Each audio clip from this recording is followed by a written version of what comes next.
Hello, welcome to the middle of nowhere, a few miles south of Peterborough. As to why we're here, we are currently sitting at an elevation of 3 meters below sea level, or about 10 feet.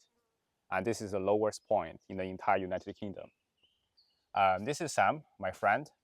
I'm Lawrence. Over the next 24 hours, we're going to try to reach from here to the highest point in the United Kingdom, which is the peak of Ben Nevis in Scotland. This will involve us climbing an elevation of 1,350 meters over the next 24 hours. So why is this the lowest point in the United Kingdom? The post just behind me marks where ground level was in 1850.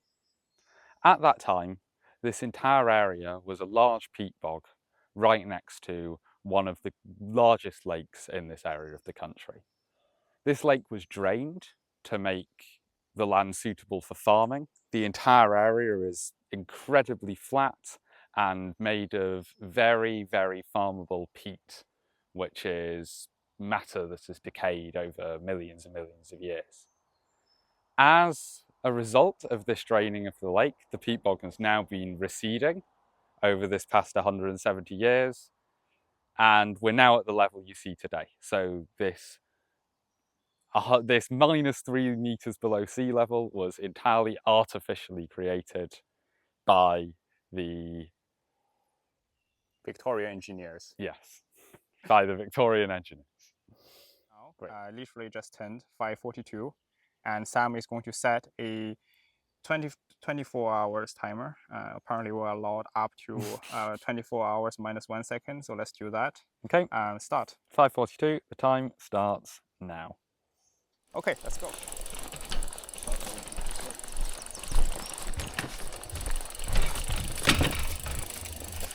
Being in the middle of nowhere doesn't mean that there's really no way other than riding a bike or driving, which is not allowed, to get here.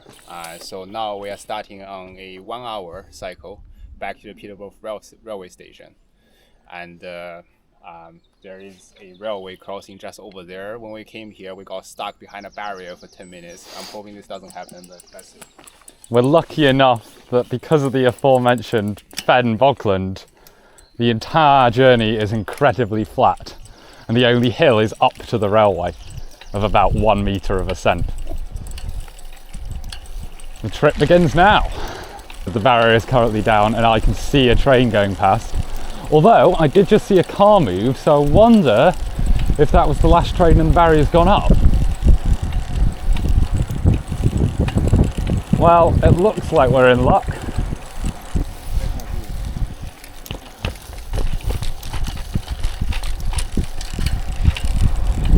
Okay, yes. What we're coming up to is a very, very straight single carriageway road, which is a national speed limit. As a result of excellent preparation and lack of bag space, we're both cycling without helmets. So we're kind of at the mercy of whoever's driving on here to decide not to knock us off. Fingers crossed.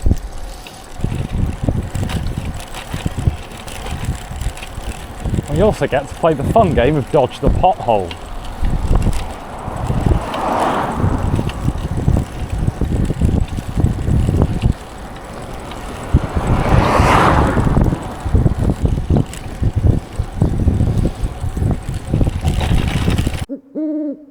Okay, you'll have to call that, I just swore. I don't know if swearing's allowed, but I did not dodge that pothole.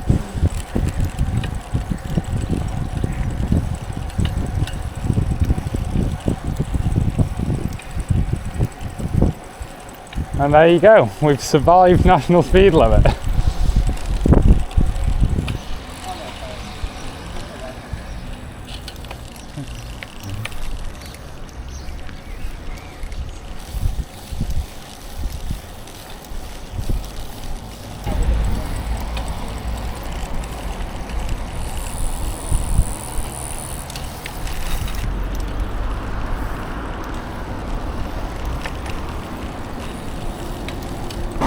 We can pull off on the left and just cross, or we can go around the roundabout. I don't like the roundabout. Okay, well then pull up on the left.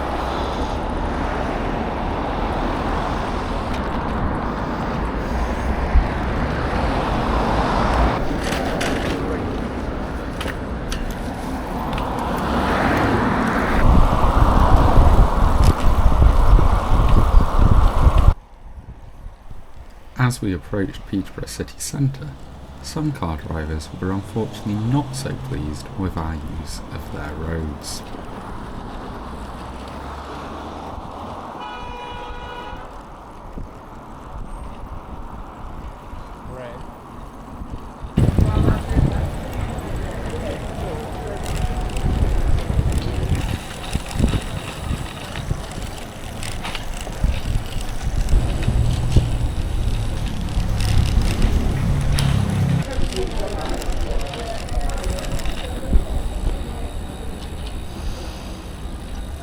Right.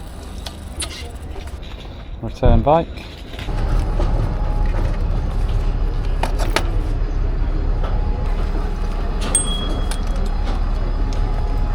Yeah, that's not going anywhere further in. And mine's not going in either. Good. I figured out what I did wrong. I did the pedal at the incorrect time. Okay, finally. Well, I hope the YouTube audience enjoys that complete failure to understand mechanical engineering.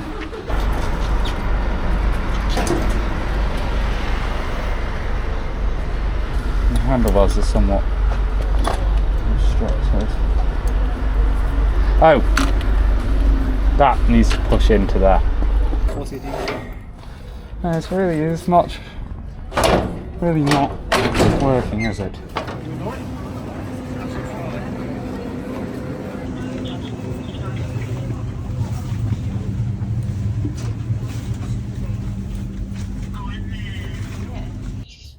Well, that was very interesting. We were trying to return the Brompton bike, but the handlebar wasn't folding in the direction their instructions suggested, probably because it's a different version.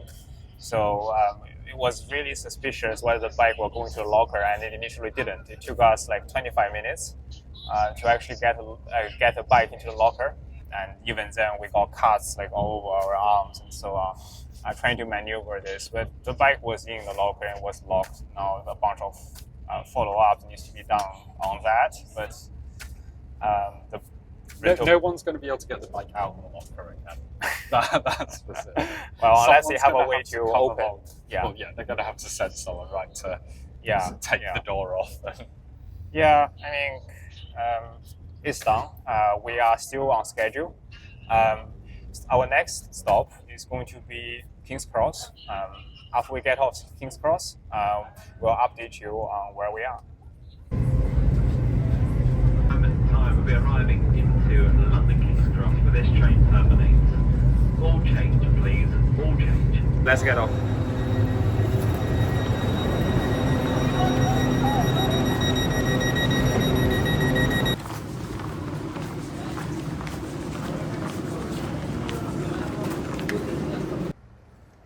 So we are now walking from King's Cross Station to Euston.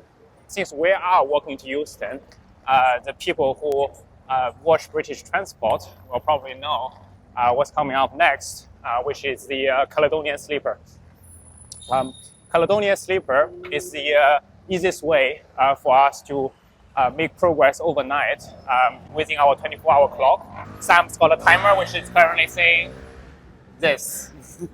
I can't see it. 20:58:03. Yeah, so the clock is ticking. This is the best way for us to make progress overnight.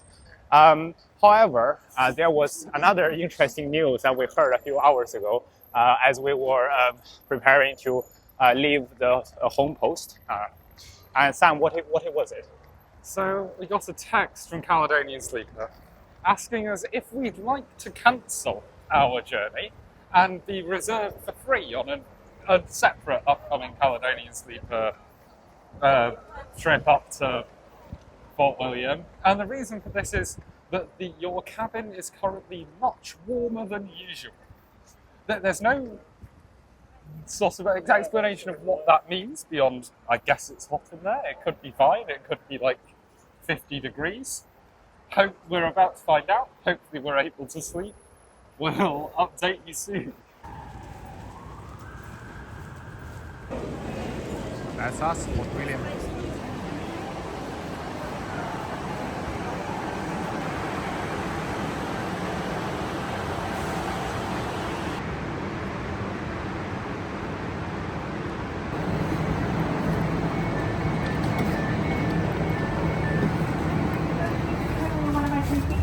I will be doing a full ticket and rail pass here, so please do have these ready for inspection. Both seat approaches are fully booked tonight, so please do sit in your allocated seat. If you wish to back up, a member of the crew will come through and see you if you wish to already. Right, we are leaving Houston, and our estimated arrival at Fort William, which is the town that's next to Ben Nevis, that's gonna be 10 a.m. If the train doesn't get delayed, that is, so we'll find out. So we got into our room, and they previously said it's gonna be warm. It is definitely warm. It's about the same temperature as it is also. We just walked to the dining car. Decided not to eat anything, but we did notice that air conditioning had a pretty significant effect as well. It feels so lovely through there. There's no aircon at all Yeah. in here. It's not even that it's partly malfunctioned, it's just off. And actually, although it's the same temperature as this outside, this is a tiny room where the air can't move. So it probably feels nicer being outside with a breeze on you than it does stuck in here.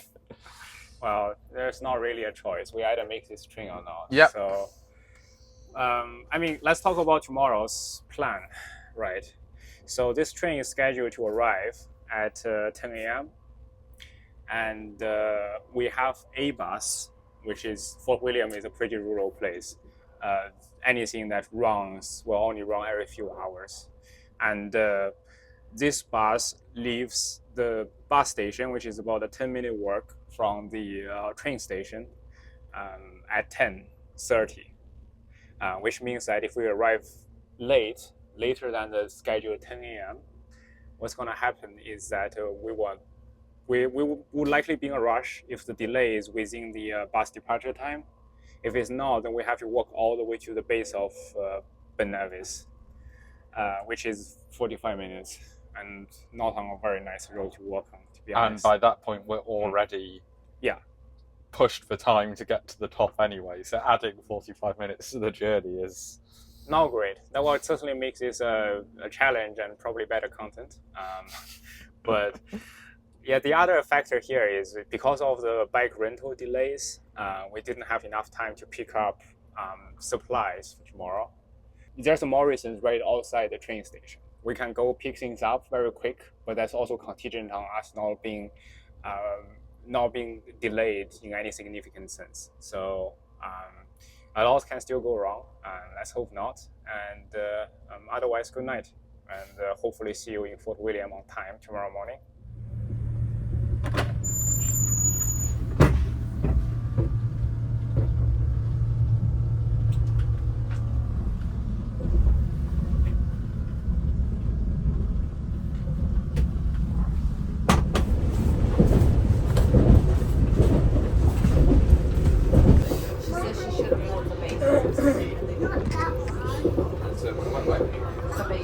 Well, good morning from the dining car.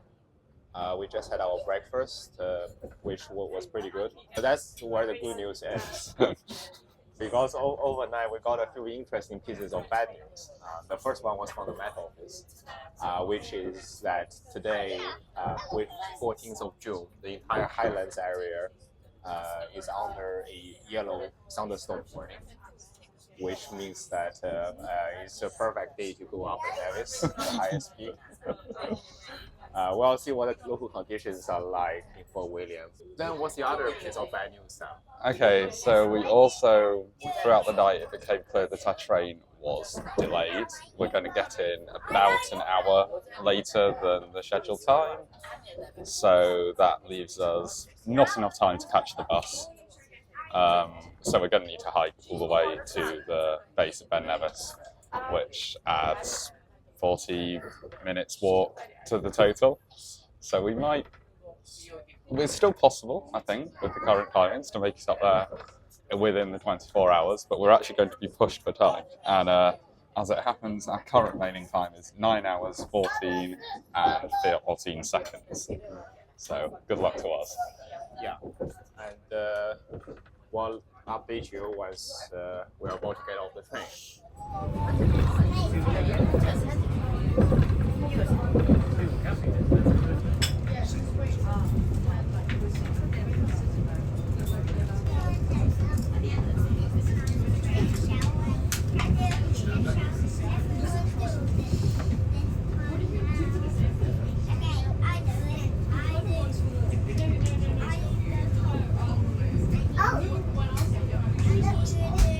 I'll try to not film the notifications part. Last night, there's nothing there identifiable. Well, it is 10 a.m. This is the time we should have arrived, and it hasn't happened. So right now, I think the estimate is about 10:42 coming into Fort William. We try to call the bus company to see if the bus actually happens at the time that we expect, and the bus company doesn't have anyone answering phones on a Saturday. So we'll have to go and see if the bus is actually up. But if not, our plan is, what's our plan, Sam? Pace it to the bottom of the mountain as fast as humanly possible. We are at the point where to catch the bus, it is a matter of minutes, well, dependent on the timetable. But either way, if we get it, it will be sort of, if the train gets delayed 5 more minutes, we definitely won't make the bus. If the bus is earlier than expected, earlier than one of the sources claims, we won't make the bus. But if everything just falls right, we have like literally just enough time to get sandwiches. And yeah, if not, it's just going to be a very, very fast, flat, luckily flat initial walk to the base of the house. All right. We'll see how it goes. Thank you. Thank you so much.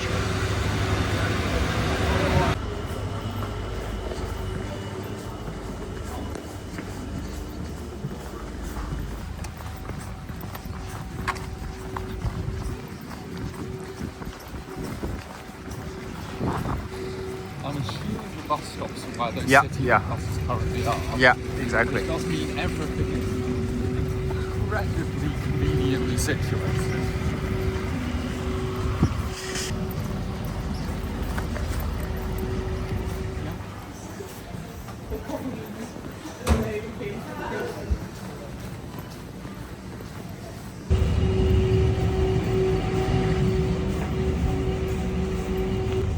That's 41, right? What does it say about the timetable? 10:52. Yeah. Oh no, Saturday 10:52. Okay, I think it's worth waiting for that and see if it comes, even though we can't reach anyone at the bus company.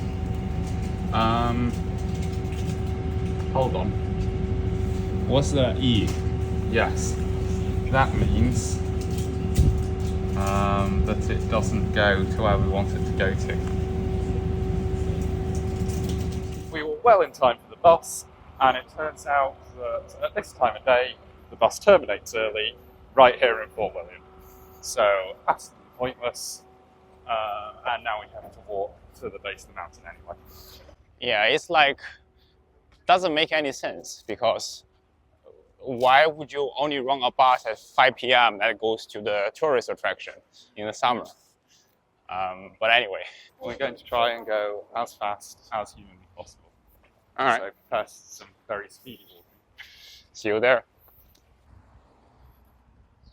Since the bus wasn't very helpful to us, Sam is carrying the walking sticks that we will find useful going up.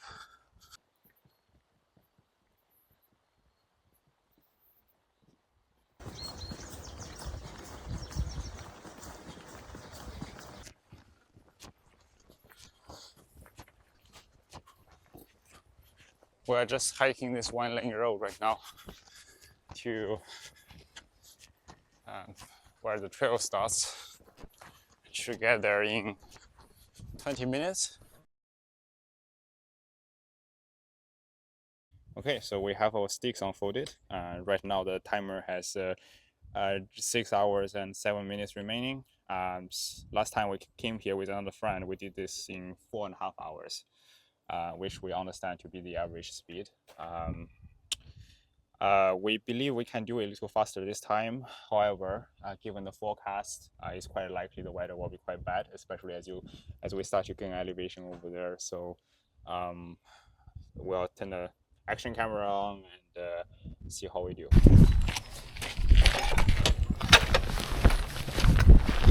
Off we go. Closing the gates behind us because we're responsible. Yep. And it begins.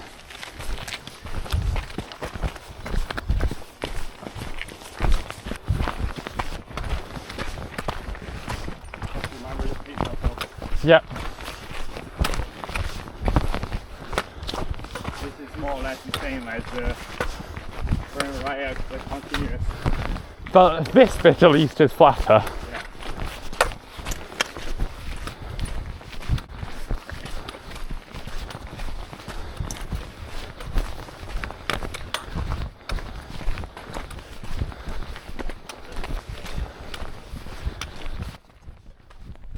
Both Sam and I were keen to set as good a time as possible, which meant that we worked as quickly as we could. This soon turned to be a problem for one of us.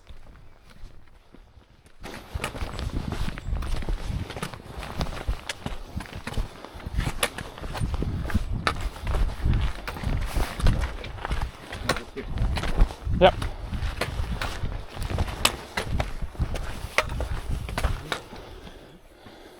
Main issue is the right lung seems to be complaining a little. I'm ready to go.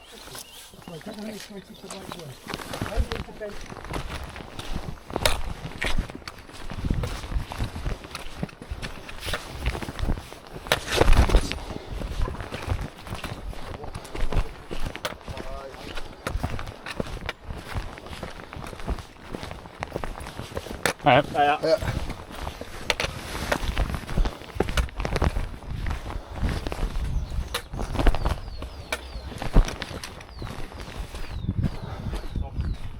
What was that? Yep.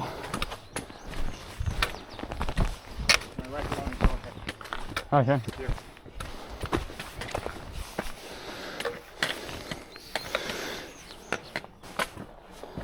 I don't know what's wrong with it. I mean, if you're not out of breath, it's probably not actually the lung. It's probably a stitch, which is just muscle cramps in your abdomen. So as long as you're breathing okay, Yeah, I'm fine. Cross the road and start to ascend towards the lung. yeah, which is when I was planning on slowing down a bit more anyway, because I know it only gets steeper from here.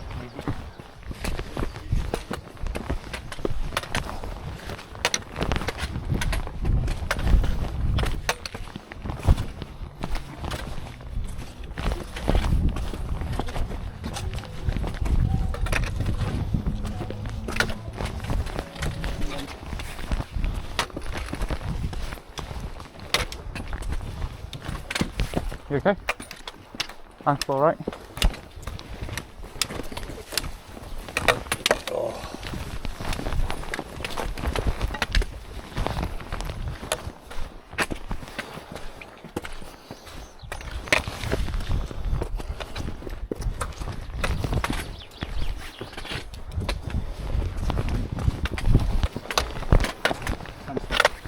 What was that? Okay. Do we need to lower the pace? I don't know what's wrong. Same place. Left up. Why don't you lead? How much you? Let's do that. Probably something to do with not getting enough sleep last night. Probably.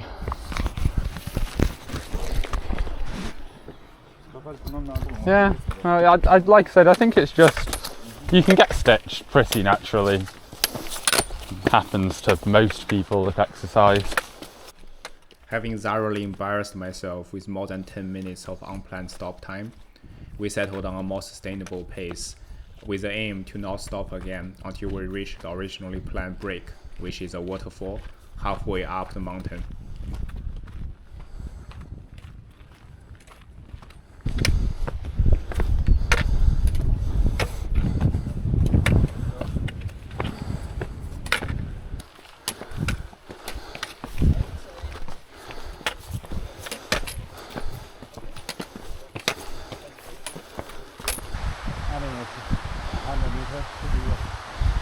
To the crest.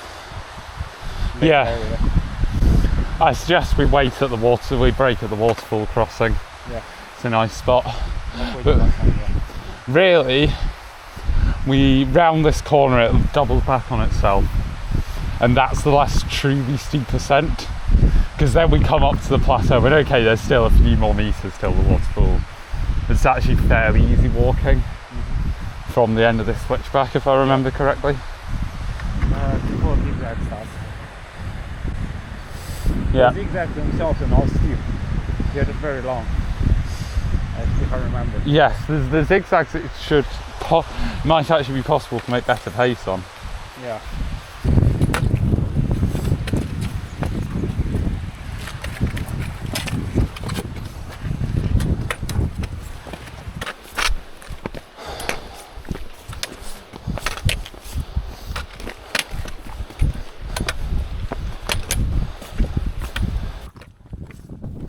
Thankfully, the stitch, or whatever it was, didn't come back to bother Lawrence, and we made good pace towards the halfway spot where we planned to have lunch.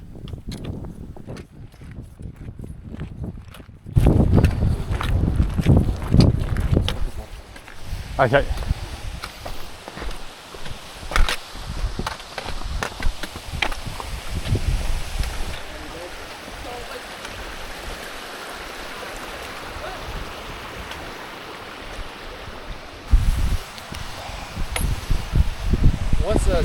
What's the timer on the camera?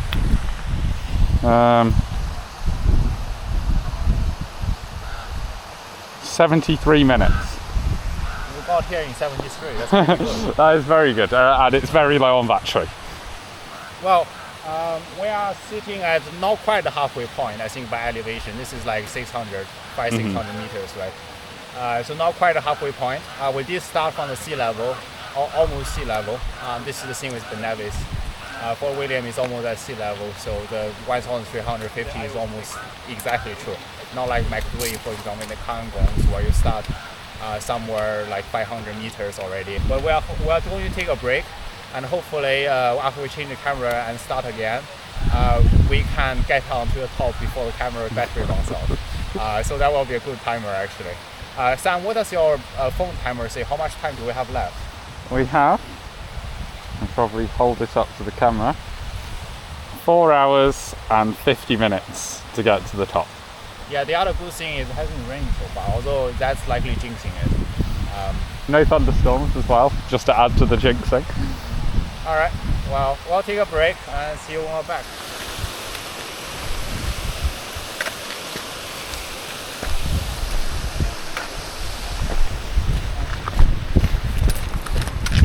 Okay, to the summit in under 80 minutes. With some much needed energy from lunch, Lawrence and I were now pressing on towards the top. Unfortunately, we were also approaching the part of Ben Nevis that we call the zigzags. This is a less enjoyable part of the mountain path for us. It is very stony, and there isn't much of a view along the way.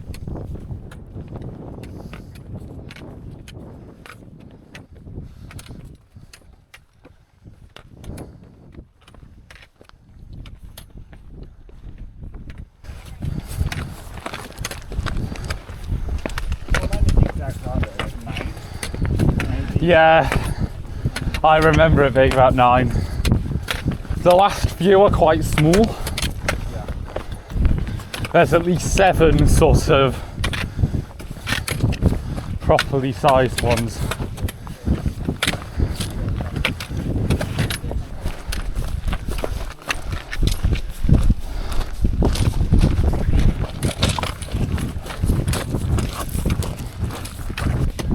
not actually too misty.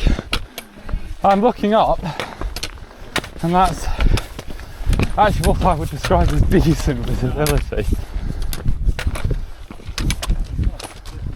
Yeah, well, I'll show the audience that.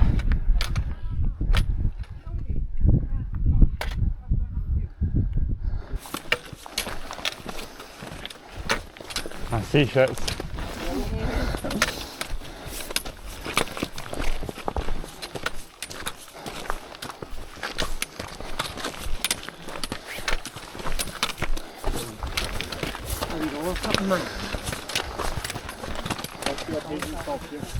Yeah. The zigzags only get shorter. Yep. So I think we're probably a quarter of the way through them in terms of distance. but once we get rid of the zigzags, we still have a bit Yes. of a rock cons to go up, right? As a final approach. After that, they get short enough that you psychologically feel like you're making more progress.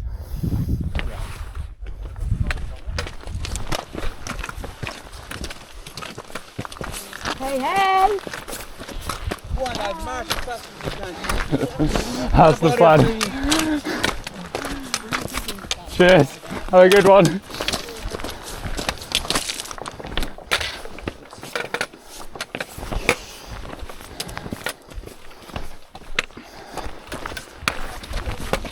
Right. One last long zigzag, I think, before they start getting notably shorter after this. Because it was the peak summer season, there were a lot of tourists going up and down the mountain everywhere. Thankfully, everyone was nice, and upon seeing two guys clearly in a rush, let us pass through.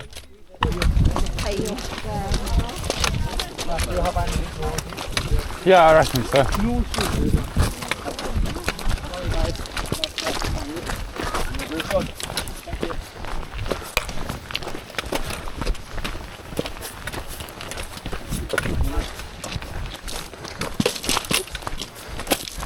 God, the hind is doing it barefoot. Pretty hardcore. Imagine walking on this surface. Must be hell for the feet.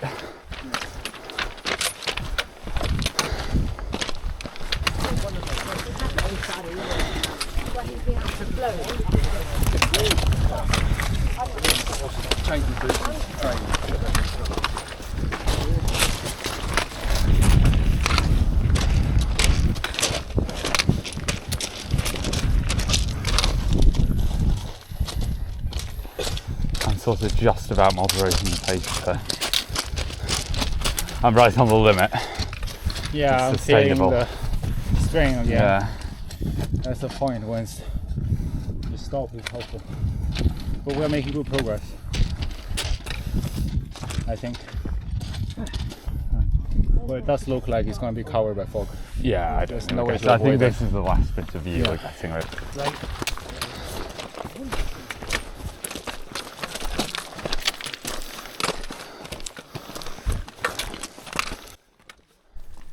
We were now close to the top, which meant that cairns were now appearing at regular intervals.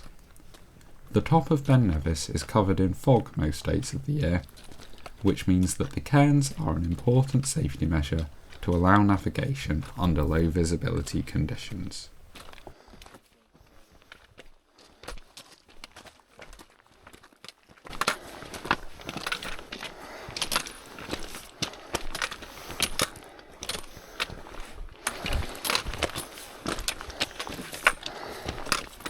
Okay, I think this is the end. That means there's 7. Having now cleared the zigzags, only a long, straight walk separated Lawrence and I from the top of Ben Nevis, and we dashed on.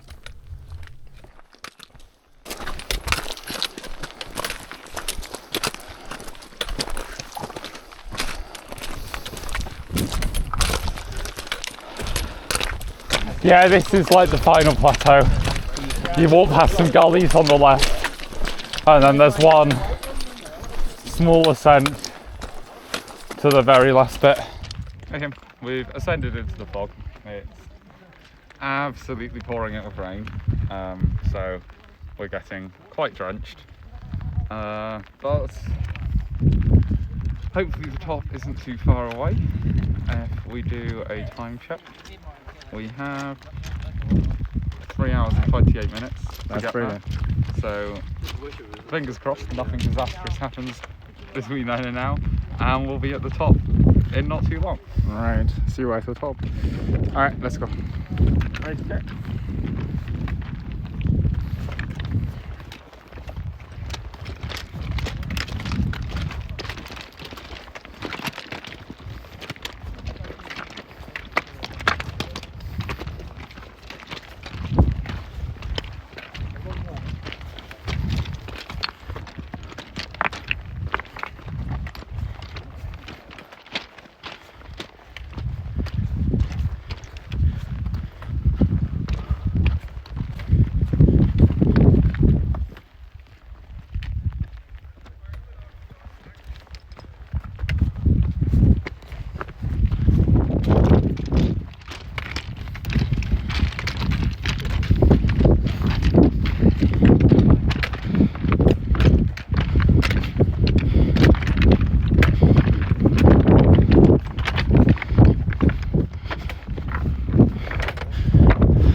Oh yeah, there's one problem with the trig point.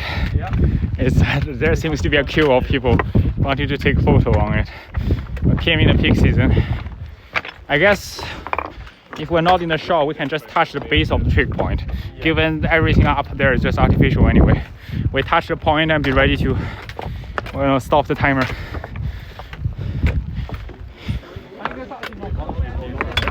Yeah, there's no view up there. Right. Touch the base and just stop. Yeah. Right. Final time check. It is 3 hours and 23 remaining. So that puts us at 19 minutes past 2. Okay, timer stops. Timer stops. Yeah. Let me actually pause that. Yeah, actually pause the timer. Yeah, good point. There you go. Just under 3 hours and 23 minutes. 3:22:59. Great. Yeah. Let's find a quiet place and do a tally, I guess. Yeah, just hang on to that rock. Yeah, I didn't think that was Yeah. a great idea. That was not a good idea. Okay, so this is a slightly quieter place to do the debrief. The trig point's right over there. There's lots of very excited people having, I guess, conquered the highest point in the UK. We've done this before, so we don't even feel the need of going up there and take a photo. But We touched the base of it, which we touched the base of it.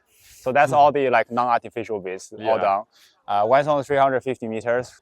We just check our time somewhere on the bottom of the screen. I'm hoping I'm showing the right direction because I've never done YouTube videos before. But anyway, 2 hours, 45 minutes from bottom to the top of the Nevis. I think we are really happy with that time. Sam, how do you feel? Yeah, great. I mean, I'm very pleased we made that time just the ascent to Ben Nevis alone. I'm happy with. I was expecting about 3 hours was fairly possible. I didn't realise that we could do it in under 3.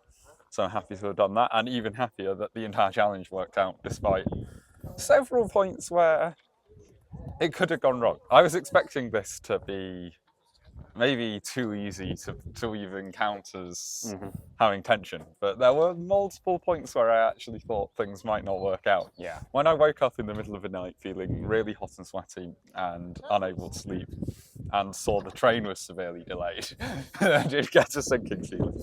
So to have made it to the top in one piece, and the weather isn't even too bad. It's opening up slightly once again. We caught one earlier. I managed some footage, but not on the gimbal. I'll put it in the video. But yeah, it's now it's actually looking like there's no fogs. So yeah, we're gonna sit down, have our lunch finally, and then do a little tradition that we accidentally established a couple years ago. Yeah, well, we'll show you that in a moment. See you. Okay, so we have had our lunch and the rain has mostly stopped. I'm freezing cold. Yeah, so we'll try to do this quickly. Should have worn well, I had appropriate clothing for the walk, but not for sitting at the top in the rain. So yeah, very happy to have done this, and even more surprised no one else on YouTube has bothered doing this. So I'll try to make this video and see if it works. You'll know if it works if since it should be at the end of the video. Anyway, that tradition. So this came from our mutual friend who came up with us to Nevis last time. He told a story about Germans bringing beers onto the hike. We're not Germans, obviously, but this is Scotland, so we do want to commemorate the occasion once again by drinking a pint of Tennant's. Not sponsored. Not sponsored. Other beers are available. I mean, this is actually like a really bad idea because when we go down, the bladder is gonna feel it. With that,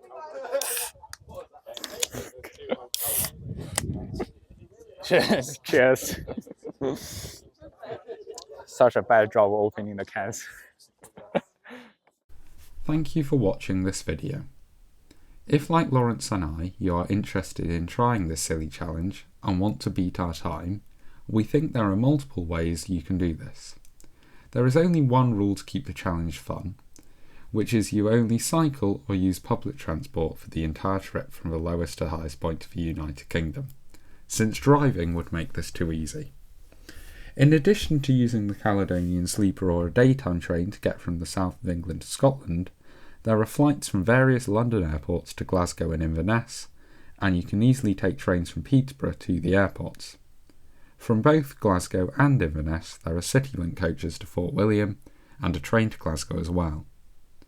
When Lawrence and I were planning this trip, many of these options would have gotten us to the top of Ben Nevis even sooner, but since flights and trains only run during sociable hours, these would have required going up Ben Nevis at unusual times of the day, and therefore are best done during summer when there are much longer daylight hours. However, these may be worth trying since you stand a much better chance of beating our time.